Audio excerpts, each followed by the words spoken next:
5 seconds. Start.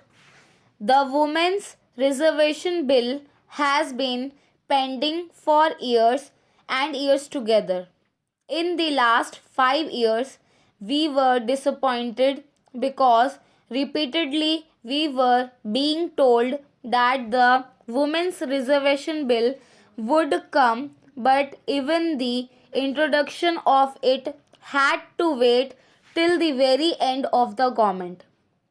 And therefore, the seriousness of this government in introducing the Women's Reservation Bill and seriously approving and supporting that Women's Reservation Bill was itself doubtful. The government has said that they intended to do so.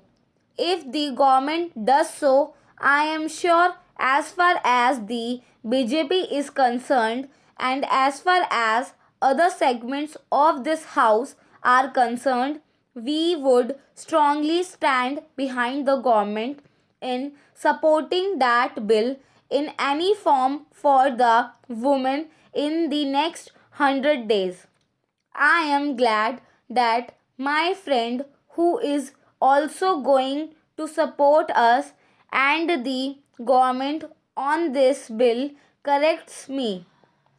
If this bill is brought and passed within 100 days, I think the credibility of Indian politics itself will go up because we have been promising the voters and the women of India that we will give this reservation, and for almost a decade this has been pending.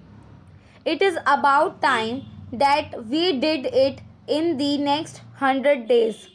Sir, there is one issue of caution that I have on which the President's address does not state anything. During the earlier tenure of this government, in the last 5 years, there was a lot of debate as far as the Indo-US nuclear deal was concerned. Some taunting remarks were made in that context even today. We had repeatedly said that we stand for a close cooperation between the United States and India. But the nuclear deal should not merely be the touchstone as far as determining that relationship is concerned. There was a genuine apprehension that we had agreed to some areas where we felt we should not have agreed. I do not go into that history. But there are going to be 3 areas in the days, weeks, and months to come where our own autonomy and independence is going to be at test. The 3 areas are those where our stand and that of the United States is significantly different. The signing of the NPT is one area. The agricultural negotiations is the second area. I am sure that the government which has followed a particular course of action, which has been the consistent national stand as far as India is concerned, is conscious as far as the interest of India's agriculture is concerned and India's industry is concerned. The agricultural negotiations have not proceeded significantly in the past 5 years. Now, there is a considerable amount of pressure on us to yield.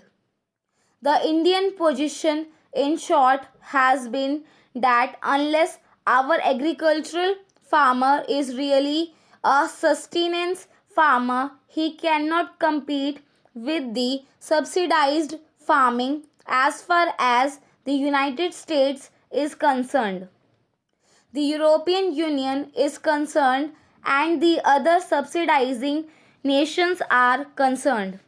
We must bear in mind that as far as these areas are concerned, nowhere in the world foreign policy and trade policy necessarily go together.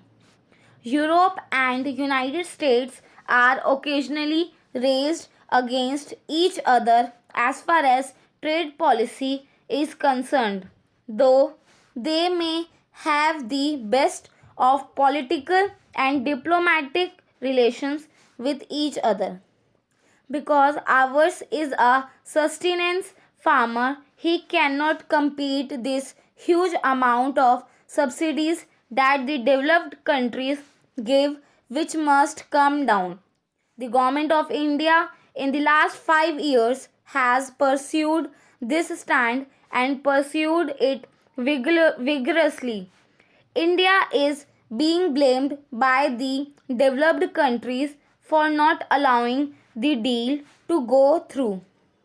On the contrary, we are being told that you reduce your tariffs so that the subsidized agriculture can come and invade the Indian market.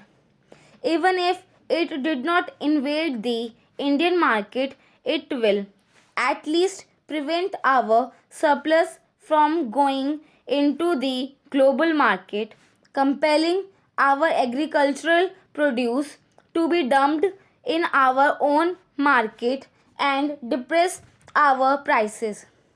So, those subsidies really are a death knell as far as the Indian farmer is concerned. Without any significant reduction in those subsidies by just concealing them into the environmental category in the green box. Today, there is an effort to get us to fall in line and sign that deal.